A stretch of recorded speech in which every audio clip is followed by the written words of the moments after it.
Hello दोस्तों, स्वागत है आपका घटना चक्र जीके चैनल पर। आज ये हिंदी सीरीज का आपका 8वां वीडियो है। इससे पहले 7 वीडियो अपलोड किए जा चुके हैं। तो ग्रामर का ये आज 8वां वीडियो रहेगा। इसके बाद साहित्य शुरू किया जाएगा। तो 5 से 6 वीडियो के अंदर आप लोगों का ग्रामर पोर्शन खत्म हो जाएगा। उसके बाद हम लोग पढ़ेंगे साहित्य, और साहित्य की खत्म होते ही हम लोगों की प्रैक्टिस सीरीज शुरू हो जाएगी। तो चलिए दोस्तों, शुरू करते हैं आज का टॉपिक वाच्य। अगर देखा जाए दोस्तों, तो वाच्य बहुत बड़ा टॉपिक नहीं है और ना ही ज़्यादा कठिन है। इसमें मात्र 3 से 4 परिभाषाएं हैं, और अगर वो परिभाषाएं हम लोगों ने अच्छे से समझ ली तो वाच्य बहुत आसान हो जाएगा फिर हम लोगों के लिए। सारे क्वेश्चन हम लोग बहुत ही अच्छे से कर पाएंगे। बस हम लोगों को वो परिभाषाएं बहुत अच्छे से समझनी है, जाननी है। उसके बाद वाच्य खत्म। तो जानते हैं वाच्य कहते किसे हैं। वाच्य में क्रिया के जिस रूपांतर से यह पता चले कि वाक्य में प्रयुक्त क्रिया का प्रधान विषय क्या है, कर्ता विधान कर रहा है या कर्म है या भाव है। प्रधान विषय किसके आधार पर है, कर्ता के आधार पे है या कर्म के आधार पर है या ही भाव के आधार पर है। जिससे हमें ये पता चलता है, उस रूपांतरित को हम क्रिया के उस रूपांतर को हम वाच्य कहते हैं। बस इसकी छोटी सी डेफिनेशन है कि क्रिया का वह रूपांतर रूप जिससे हमें ये पता चले कि प्रधान विषय क्या है, कर्ता के आधार पर है, कर्म के आधार पर है और या भाव के आधार पर है, उसे हम वाच्य कहेंगे। सरल शब्दों में अगर हम लोगों को अगर जानना हो तो कहेंगे कर्ता कर्म या भाव में जिसकी प्रधानता हो उसे हम वाच्य कहते हैं। इसके 3 प्रकार होते हैं। कौन कौन से? कर्तवाच्य, कर्मवाच्य और भाववाच्य। जैसे कि हम लोग अंग्रेजी में पढ़ते हैं एक्टिव वॉइस और पैसिव वॉइस, इसमें 3 हम लोगों को पढ़ने होते हैं, कर्तृ, कर्म और भाववाच्य। तो हम लोग आइए देखते हैं इसकी डेफिनेशन। जितने भी तीनों वाच्य हम लोग पढ़ेंगे, सबकी अच्छे से परिभाषाएं पढ़ेंगे और इसी के आधार पर आगे क्वेश्चन रखे गए हैं। जो प्रीवियस ईयर क्वेश्चन है, बहुत ही अच्छा टॉपिक होने वाला है। हालांकि ये सरल टॉपिक है और छोटा टॉपिक है, बट इससे क्वेश्चन 1 या 2 हमेशा बन ही जाते हैं एग्जाम में। तो पहला है कृतवाच्य। क्रिया के उस रूपांतर को कृतवाच्य कहते हैं जिससे वाक्य में कर्ता की प्रधानता का बोध होता है। क्रिया के उस रूपांतर को कृतवाच्य कहते हैं जिससे कि कर्ता की प्रधानता का बोध हो। जैसे उदाहरण देखेंगे हम लोग, रमेश सेब खाता है, दिनेश पुस्तक पढ़ता है, सुरेश लिख नहीं सकता। इसमें जितना भी है, कर्ता की प्रधानता का बोध हो रहा है हमें। और एक चीज इसमें जानने वाली ये है कि यह वाच्य सकर्मक और अकर्मक दोनों रूप में मिलेगा हमें। जो कृतवाच्य हमारा रहेगा वो सकर्मक और अकर्मक दोनों प्रकार का हो सकता है। रमेश सेब खाता है, दिनेश पुस्तक पढ़ता है, सुरेश लिख नहीं सकता। इसमें हमें इन जितने भी वाक्यों में हमको देखने को मिल रहा है, तो उसमें कर्ता की प्रधानता है, और कर्ता की प्रधानता जहाँ पर होगी वो हमारा कृतवाच्य कहलाएगा। आगे देखेंगे कर्मवाच्य। सबसे ज्यादा अगर क्वेश्चन किसी से पूछे जाते हैं तो कर्मवाच्य के और भाववाच्य के आधार पर पूछे जाते हैं। तो क्रिया के जिस रूपांतर से हमें पता चले कि कर्म की प्रधानता है, क्रिया के उस रूपांतर को कर्मवाच्य कहते हैं जिससे वाक्य में कर्म की प्रधानता का बोध हो, उसे हम लोग कहेंगे कर्मवाच्य। और इसका सबसे एक मोस्ट पहचान ये रहती है कि इसमें केवल सकर्मक क्रिया के वाक्य ही मिलेंगे। जैसे कि हम लोग कृतवाच्य पढ़ रहे थे, तो उसमें देखा था कि अकर्मक और सकर्मक दोनों प्रकार के वाक्य होंगे, लेकिन इसमें सिर्फ और सिर्फ सकर्मक वाक्य ही होंगे, अकर्मक वाक्य इसमें नहीं मिलेंगे आप लोगों को। उदाहरण देखेंगे, कवियों द्वारा कविताएं लिखी गई, पतंग उड़ाई जा रही है, मुझसे खाया जाता है। तो इसमें कहीं ना कहीं डिपेंडेंसी दिखाई जाएगी। कर्म यहाँ पर प्रधान भाव व्यक्त करेगा। कवियों द्वारा कविताएं लिखी गई, पतंग उड़ाई जा रही है, मुझसे खाया जाता है। इसमें ज़्यादातर आपको लोगों को द्वारा शब्द मिल जाएगा। जैसे पतंग उड़ाई जा रही है, तो किसी के द्वारा उड़ाई जा रही है ना, पतंग उड़ाई जा रही है। जैसे हमने कह दिया कि रमेश पतंग उड़ा रहा है, तो ये आपका हो जाएगा कृतवाच्य। हमने कह दिया रमेश द्वारा पतंग उड़ाई जा रही है, तो ये आपका कर्मवाच्य हो जाएगा। इस तरीके से हम लोग देखेंगे, इसमें डिफरेंस लाके तो अच्छे से क्लियर हो पाएगा। जैसे रमेश पतंग उड़ा रहा है, आपका कृतवाच्य का उदाहरण है, और यहीं पर कह दिया जाए रमेश द्वारा पतंग उड़ाई जा रही है, तो आपका कर्मवाच्य का उदाहरण हो जाएगा। इस तरीके से हम लोग देखेंगे, तो हम लोगों का क्लियर होता है यहाँ पर कर्मवाच्य। आगे देखेंगे भाववाच्य। अगर देखा जाए सबसे ज़्यादा प्रश्न बनने वाला भाववाच्य है, और इसकी डेफिनेशन भी बहुत इंपॉर्टेंट है। डेफिनेशन भी इसकी कभी कभी पूछ ली जाती है। क्रिया के उस रूपांतर को भाववाच्य कहते हैं जिससे वाक्य में भाव की प्रधानता का बोध हो। लेकिन पूछा क्या जाता है, भाववाच्य में क्रिया सदैव एकवचन, पुल्लिंग तथा अन्य पुरुष में होगी। ये बात ज़्यादातर बहुत ही अच्छे खासे क्वेश्चन बोली गई है, पूछी गई है कि भाववाच्य में क्रिया हमेशा एकवचन, पुल्लिंग और अन्य पुरुष में होगी। इससे बहुत सारे क्वेश्चन बने हैं। पिछली साल भी जो एसआई अभी हुआ उसमें भी इसके काफ़ी सारे प्रश्न मिले थे। और इसमें केवल अकर्मक क्रिया होगी। जितने भी इसमें वाक्य बनेंगे वो अकर्मक क्रिया के होंगे। पहले हम लोगों ने क्या पढ़ा, कृतवाच्य। उसमें हम लोगों ने पढ़ा कि वाक्य अकर्मक और सकर्मक दोनों होंगे। फिर दूसरा हम लोगों ने पढ़ा कर्मवाच्य, जिसमें हम लोगों ने पढ़ा कि सकर्मक क्रिया ही हमें मिलेगी कर्मवाच्य में। अकर्मक क्रिया के उसमें वाक्यों की कोई जगह नहीं होगी, सिर्फ और सिर्फ हमें सकर्मक वाक्य मिलेंगे कर्मवाच्य में। लेकिन जब भाववाच्य पढ़ते हैं तो इसमें हमेशा हम लोगों को अकर्मक क्रिया के बारे में ही बोध कराया जाएगा और अकर्मक क्रिया के ही वाक्य मिलेंगे। उदाहरण देखेंगे हम लोग, जैसे मोहन से दौड़ा भी नहीं जाता, मुझसे पढ़ा नहीं जाता, मुझसे गाना नहीं गाया जाता। इस तरीके से जो होंगे, और ज़्यादातर मोस्ट वाक्य ऐसे होंगे इसमें नेगेटिविटी मिलेगी आप लोगों को। ज़्यादातर 90 से 95% वाक्य ऐसे होंगे इसमें नेगेटिविटी आप लोगों को मिलेगी ही। अब जैसे एक बार हम लोग देखेंगे शुरुआत से कृतवाच्य के बारे में। क्रिया के उस रूपांतर को कृतवाच्य कहते हैं जिससे वाक्य में कर्ता की प्रधानता का बोध हो। कर्ता की प्रधानता का बोध हो वो कृतवाच्य होता है। और इसमें सकर्मक और अकर्मक दोनों प्रकार के आपको वाक्य मिलेंगे। दूसरे नंबर पर आता है आपका कर्मवाच्य। क्रिया के उस रूपांतर को हम लोग कर्मवाच्य कहेंगे जिससे कि वाक्य में कर्म की प्रधानता का बोध हो, कर्म की प्रधानता का बोध हो। ठीक है। और इसमें हमेशा हम लोगों को मिलेगा कि वाक्य सिर्फ और सिर्फ सकर्मक मिलेंगे। जैसे कि उसमें कृत में अकर्मक और सकर्मक दोनों प्रकार के वाक्य मिल रहे थे, कर्म में आएंगे तो हमेशा हम लोगों को सकर्मक वाक्य ही मिलेंगे।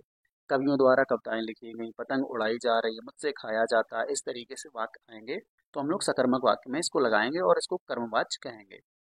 फिर अगले नंबर पे आता है आखिरी भाववाच्य। भाववाच्य में हमेशा हम लोगों को वाक्य मिलेंगे वो अकर्मक मिलेंगे। और भाववाच्य में क्रिया सदैव एकवचन, पुल्लिंग और अन्य पुरुष में होगी। ठीक है।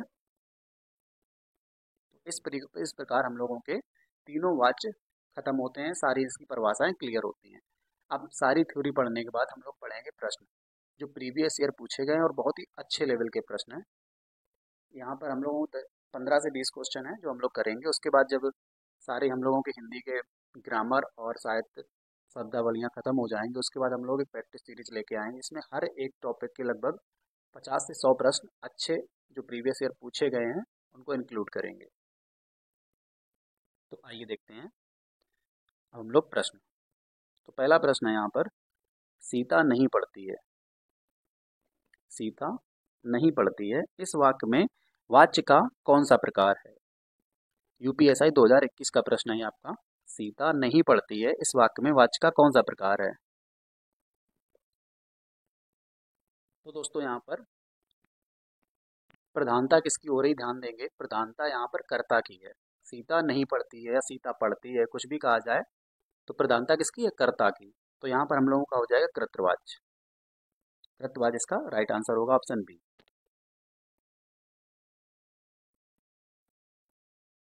अगला प्रश्न है, इनमें से भाववाच्य का उदाहरण कौन सा है। ये भी यूपीएसआई 2021 का प्रश्न है। भाववाच्य का उदाहरण पूछ रहा है आपसे। और भाववाच्य में हमने क्या पढ़ा था कि उसमें भाव की प्रधानता होगी और क्रिया हमेशा एक वचन होगी, पुल्लिंग होगी और अन्य पुरुष में होगी। आम खाया जाता है, मैंने पुस्तक पढ़ी, पुस्तक पढ़ी जाती है, धूप में चला नहीं जाता। हम लोगों ने पढ़ा था वहां पर कि इसमें 95% ऐसे प्रश्न आएंगे जिसमें नेगेटिविटी ही मिलेगी। हम लोगों को नेगेटिव वाक्य होंगे, नकारात्मक वाक्य मिलेंगे। तो धूप में चला नहीं जाता, यहाँ पर इसका राइट आंसर हो जाएगा, भाववाच्य मिलेगा आपका ऑप्शन डी, धूप में चला नहीं जाता। अगला प्रश्न है, निम्नलिखित में से कर्मवाच्य चुनें। कर्मवाच का उदाहरण कौन सा? यूपीएससी वीडियो 2018 का प्रश्न है ये। कर्मवाच का उदाहरण आपसे पूछ रहा है। ऐसा कहते हैं कि तुम लिख नहीं सकते, बिल्ली के हाथों चूहा मारा गया, उसे सब कुछ बता दो, या उससे सब कुछ बता दें। इसमें क्या होता है कर्मवाच में कि इसमें द्वारा, बिल्ली के द्वारा, या कह सकते थे बिल्ली के हाथों, मतलब किसी के द्वारा कार्य कराया जाएगा, तो वहां पर आपका कर्मवाच होगा। कर्मवाच में हमेशा सकर्मक मिलेगा, क्रिया सकर्मक होगी। तो इसका राइट आंसर होगा ऑप्शन सी, बिल्ली के हाथों चूहा मारा गया, कह सकते बिल्ली के द्वारा चूहा मारा गया। ऑप्शन सी इसका राइट आंसर हो जाएगा। चौथा प्रश्न है, जिस वाक्य में कर्म के अनुसार क्रिया में परिवर्तन होता है उस वाक्य को क्या कहते हैं? जिस वाक्य में कर्म के अनुसार क्रिया में परिवर्तन हो उसे हम लोग क्या कहेंगे? यूपीएससी 2018 और यूपीएससी 2021 में ये प्रश्न पूछा गया है। तो हम लोग जब डेफिनेशन पढ़ रहे थे तो हम लोगों ने पढ़ा था कि क्रिया के जिस रूपांतरित रूप से हमें कर्ता, कर्म या भाव की प्रधानता का बोध हो उसे हम वाच्य कहते हैं। अगर कर्ता की प्रधानता हो रही है तो कर्तवाच्य हो जाएगा, कर्म की प्रधानता है तो आपका कर्मवाच्य हो जाएगा, और अगर वहाँ पर भाव की प्रधानता हो रही है तो वहाँ पर भाववाच्य हो जाएगा। तो पूछ रहा है सीधा सीधा आपसे कि कर्म के अनुसार क्रिया में परिवर्तन, उस वाक्य को हम क्या कहेंगे, कौन सा वाच्य कहलाएगा?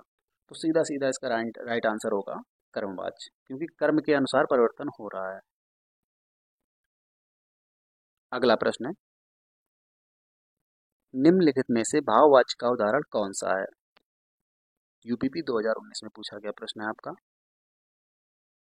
भाववाच्य, मोहन पुस्तक पढ़ता है। देखिए मोहन पुस्तक पढ़ता है तो यहाँ पर आपका सीधा सीधा हम लोगों को दिख रहा है कि यहाँ पर कर्ता की प्रधानता है, मोहन इसमें कर्ता है और प्रधान वाक्य भी वही है, तो यहाँ पर हमारा हो जाएगा कर्तवाच्य। श्याम पत्र लिखता है, ये भी आपका कर्तवाच्य है। मोहन से बैठा नहीं जाता, मोहन बैठ नहीं सकता, मोहन से बैठा नहीं जाता, तो यहाँ पर हमारा सही उत्तर क्या हो जाएगा भाववाच्य का? ऑप्शन सी, कि मुझसे चला भी नहीं जाता, मोहन से बैठा नहीं जाता, ये आपका हो जाएगा सही उत्तर, ऑप्शन सी। अगला प्रश्न है, किस वाक्य में क्रियाएं सदैव एकवचन, पुल्लिंग और अन्य पुरुष में होती हैं? तो हम लोग जब थ्योरी पढ़ रहे हैं तो हम लोगों ने भाववाच्य में पढ़ा था कि इसमें हमेशा क्रिया एकवचन, पुल्लिंग और अन्य पुरुष में होगी, तो इसका सही उत्तर हो जाएगा आपका भाववाच्य, ऑप्शन सी। अगला प्रश्न है, आज प्राचार्य द्वारा मधुर गीत गाया गया, इस वाक्य का कृतवाच्य में परिवर्तन क्या है? पहले तो हम लोग जानेंगे आज प्राचार्य द्वारा मधुर गीत गाया गया, ये आपका कर्मवाच्य का उदाहरण है, क्योंकि जहाँ पर द्वारा या किसी के द्वारा काम कराया जाए तो वहाँ पर हमारा कर्मवाच्य हो जाता है। तो यहाँ पर द्वारा शब्द आ गया तो सीधे हम लोगों को दिख रहा है कि आपका कर्मवाच्य है, और इसका परिवर्तन करना है हमें कृतवाच्य में, या यानी कि यहाँ पर कर्ता प्रधान हो। यूपीएससी 2021 का प्रश्न है, हम लोग देखेंगे। आज प्रचार गीत गाएंगे, प्राचार्य द्वारा आज मधुर गीत, प्राचार्य द्वारा आज गीत मधुर था, आज प्राचार्य ने मधुर गीत गाया, आज प्राचार्य मधुर गीत गाएंगे। तो हम लोग जब परिवर्तित करेंगे तो एक चीज हमेशा याद रखनी है कि काल का परिवर्तन नहीं होना चाहिए। जैसे कि अगर प्रेजेंट का वाक्य है तो प्रेजेंट में ही रहना चाहिए, पास्ट का है तो पास्ट में रहना चाहिए, और अगर फ्यूचर का वाक्य है तो उसको जब हम परिवर्तित करेंगे, किसी भी वाक्य में परिवर्तित करें तो वो फ्यूचर का ही होना चाहिए। कुल मिलाकर कहने का तात्पर्य सिर्फ इतना है कि कोई भी वाक्य अगर है तो उसका काल परिवर्तन नहीं होगा, सिर्फ वाच्य को हम लोग परिवर्तित करेंगे, वही हमारा राइट आंसर होगा। तो प्राचार्य, आज प्राचार्य मधुर, आज प्राचार्य द्वारा मधुर गीत गाया गया, तो इसी काल में हमको देखना है, तो इसका सही उत्तर हो जाएगा आज प्राचार्य ने मधुर गीत गाया, आज प्राचार्य ने मधुर गीत गाया, तो ये आपका हो जाएगा कृतवाच्य, क्योंकि यहाँ पर आपकी कर्ता की प्रधानता हो जाएगी, ऑप्शन सी सही उत्तर होगा। अगला प्रश्न है, इनमें से भाववाच्य का उदाहरण कौन सा है? अगर देखा जाए सबसे ज्यादा प्रश्न पूछे जाते हैं भाववाच्य से, जहाँ पर भाव की प्रधानता होती है क्रिया के उस रूपांतरित रूप से, जिससे ये पता चले कि इसमें भाव की प्रधानता से हम भाववाच्य कहते हैं, और ये हमेशा एक वचन, पुल्लिंग, क्रिया हमेशा एक वचन, पुल्लिंग और अन्य पुरुष में मिलेगी। तो यूपीडब्ल्यूएससी 2019 का प्रश्न है ये। भाववाच्य का बताना है, तुम फूल तोड़ोगे, अब चला जाए, बच्चे खेल रहे हैं, पुस्तकें लिखी जाएंगी। तो इसका सही उत्तर क्या हो जाएगा, अब चला जाए। हम लोगों ने देखा था कि 95% प्रश्न ऐसे होंगे इसमें नेगेटिविटी मिलेगी, लेकिन कुछ प्रश्न ऐसे भी होंगे जैसे कि ये है, अब चला जाए। अगला प्रश्न देखेंगे, कर्मवाच्य में किस प्रकार की क्रिया का प्रयोग होता है। यूपीएसआई 2021 का पूछा गया प्रश्न बताना आप लोगों को, कर्मवाच्य में किस प्रकार की क्रिया का प्रयोग किया जाता है। संयुक्त, अकर्मक, सकर्मक या इनमें से कोई नहीं। तो जो दोस्तों, जब हम लोगों ने थ्योरी पढ़ी थी तो कृतवाच्य में पढ़ा था कि अकर्मक और सकर्मक दोनों प्रकार की क्रियाएं हो सकती हैं। जब कर्मवाच्य पढ़ा तो उसमें हमेशा सकर्मक क्रिया होगी, और भाववाच्य में हमेशा अकर्मक क्रिया होगी। तो अगर कर्मवाच्य के बारे में पूछा जा रहा है तो थ्योरी के हिसाब से जब हम लोगों ने पढ़ा था तो सकर्मक क्रिया इसका सही उत्तर होगा। कर्मवाच्य में हमेशा क्रिया सकर्मक मिलेगी। तो 9वें का हो जाएगा ऑप्शन सी। अगला प्रश्न है, राजन के द्वारा किताब पढ़ी जाती है, इस वाक्य में किस प्रकार का वाच्य है। राजन के द्वारा किताब पढ़ी जाती है, तो आपको कीवर्ड बताया था कि जिसमें अगर द्वारा शब्द आ जाए तो आपका कर्मवाच्य का उदाहरण हो जाता है। राजन के द्वारा किताब पढ़ी जा रही है, इसमें कर्मवाच्य है। यूपीएसआई 2021 का प्रश्न है, तो इसका राइट आंसर हो जाएगा ऑप्शन बी, कर्मवाच्य। अगला प्रश्न है, लेख लिखा गया, वाक्य की पहचान करें। वीडियो 2023 का प्रश्न है। लेख लिखा गया कैसा वाक्य है, कृतवाच्य है, कर्मवाच्य है, भाववाच्य या संयुक्त वाच्य, बताना है आप लोगों को। लेख लिखा गया तो ये आपका कर्मवाच्य है, क्योंकि यहाँ पर कर्म की प्रधानता है, ना कि कर्ता की ना भाव की। यहाँ पर कर्म की प्रधानता हो रही है, क्योंकि लेख लिखा गया तो यहाँ पर हमारा हो जाएगा कर्मवाच्य। सही उत्तर होगा ऑप्शन बी। अगला प्रश्न देखेंगे, कर्ता और कर्म यदि परसर्ग युक्त हो तो ऐसा वाच्य क्या कहलाएगा। यूपीएसआई 2021 का प्रश्न है, अच्छा खासा लेवल है इसका। इस तरीके के प्रश्न अच्छे एग्जामों में पूछ लिए जाते हैं कभी कभी। कर्ता और कर्म यदि परसर्ग युक्त हो तो ऐसा वाच्य क्या कहलाएगा। तो दोस्तों इसका सही उत्तर होगा कृतवाच्य। कर्ता और कर्म यदि परसर्ग युक्त होते हैं तो वहां पर कृतवाच्य होता है, तो इसका ऑप्शन ए सही उत्तर होगा। अगला प्रश्न देखेंगे, निम्न में से कृतवाच्य का उदाहरण है। यूपीएसआई 2021 का पूछा गया प्रश्न है, निम्न में से कृतवाच्य का उदाहरण बताना है। भारत ने एक उपग्रह छोड़ा, माँ ने बेटी को पुकारा, श्याम के द्वारा पुस्तक पढ़ी गई, राम से गाया नहीं जाता। तो देखिए, राम से गाया नहीं जाता तो हम लोग दिख रहा है नेगेटिविटी है, और उससे ऐसा किया नहीं जाता, उठा नहीं जाता, बैठा नहीं जाता, तो आपका ये भाववाच्य हो जाएगा। शाम के द्वारा पुस्तक पढ़ी गई तो ये भी आपका कर्मवाच्य हो जाएगा। यहाँ पर द्वारा आ जाए तो वहाँ पर हमारा कर्मवाच्य होता है। फिर हम लोग देखेंगे, भारत ने एक उपग्रह छोड़ा, माँ ने बेटी को पुकारा, तो यहाँ पर हमारा सही उत्तर क्या होगा, भारत ने एक उपग्रह छोड़ा, जहाँ पर कर्ता प्रधान है, तो ऑप्शन ए, भारत यहाँ पर शब्द जो मिल रहा है हम लोगों को ये हमारा कर्ता हो जाएगा। तो भारत ने एक उपग्रह छोड़ा, हमारा राइट आंसर होगा ऑप्शन ए। अगला प्रश्न है, वाच्य क्या है। सीधा सीधा आपसे पूछ रहा है वाच्य क्या है, कर्ता का रूपांतरण है, कर्म का रूपांतरण है, या क्रिया का रूपांतरण, या फिर सभी। हम लोगों ने जब डेफिनेशन पढ़ी थी तो यही पढ़ा था कि क्रिया के उस रूपांतरित को हम वाच्य कहते हैं जिससे हमें कर्ता, कर्म या भाव की प्रधानता का बोध हो। किसका, क्रिया का रूपांतरण। तो इसमें राइट आंसर हो जाएगा ऑप्शन सी, क्रिया का रूपांतरण ही वाच्य है। तो दोस्तों अगला प्रश्न है जो आज के टॉपिक का हमारा अंतिम प्रश्न होगा, 15वां प्रश्न है, कोहली द्वारा शतक लगाया गया, इस वाक्य में कौन सा सॉरी दोस्तों, इस वाक्य में कृतवाच्य में रूपांतरण क्या होगा? कोहली द्वारा शतक लगाया गया, ये आपका पहले आपको बताना है कि कौन सा वाच्य है। ये आपका कर्मवाच्य है, क्योंकि यहाँ द्वारा की कीवर्ड आ रहा है, आपका कर्मवाच्य हो जाएगा। और इसको हम लोगों को बदलना है कृतवाच्य में। तो देखना है कौन सा सही उत्तर होगा इसका। और जब बदलते हैं हम किसी चीज़ को, आप लोगों को बताया था कि काल का परिवर्तन नहीं होना चाहिए। अगर वर्तमान का है तो वर्तमान में रहेगा, भविष्य का है तो भविष्य में रहेगा। तो कोहली द्वारा शतक लगाया गया, कोहली शतक लगाएगा, तो ये भविष्य की बात कर रहा है, गलत हो जाएगा। कोहली ने शतक लगाया था, ये पास्ट की बात कर रहा है, ये भी गलत हो जाएगा, जबकि बात वर्तमान की होनी चाहिए। कोहली का शतक बना, ये भी गलत। कोहली ने शतक लगाया, सही उत्तर क्या होगा इसका? ऑप्शन डी, कोहली ने शतक लगाया। तो दोस्तों हमारे यहाँ पर 15 प्रश्न पूरे होते हैं। एक प्रश्न आप लोगों के लिए रखा गया है, जिसका आपको उत्तर देना है कमेंट बॉक्स में। आप लोगों ने थ्योरी अच्छे से पढ़ी और प्रश्न पढ़े हैं, तो उम्मीद है आप इसका जरूर उत्तर दे पाएंगे। सर्दी में मुझसे काम नहीं किया जाता, वाक्य में वाच्य का प्रकार कौन सा? यूपीएसआई 2021 का पूछा गया प्रश्न है। कृतवाच्य, कर्मवाच्य, संयुक्तवाच्य या भाववाच्य? सर्दी में मुझसे काम नहीं किया जाता, जहाँ पर निगेटिविटी आती है वहाँ पर 95% मैंने बताया था कौन सा वाच्य होता है, आप लोगों को बताना है कमेंट बॉक्स में। तो दोस्तों यहाँ हम लोगों का वाच्य टॉपिक खत्म होता है। हाजिर होंगे आपके समक्ष अगले टॉपिक, नए टॉपिक के साथ। उसके बाद हम लोग कुछ ही 2-4 टॉपिकों में जितने बचे हैं उसमें ग्रामर कंप्लीट हो जाएगी। फिर उसके बाद हम लोग पढ़ेंगे साहित्य। साहित्य पूरा करने के बाद हम लोग एक प्रैक्टिस सीरीज लेके आएंगे। इसमें लगभग हर एक टॉपिक के 50 या 100 प्रश्न रखे जाएंगे, जो भी प्रीवियस ईयर बेस्ड होंगे।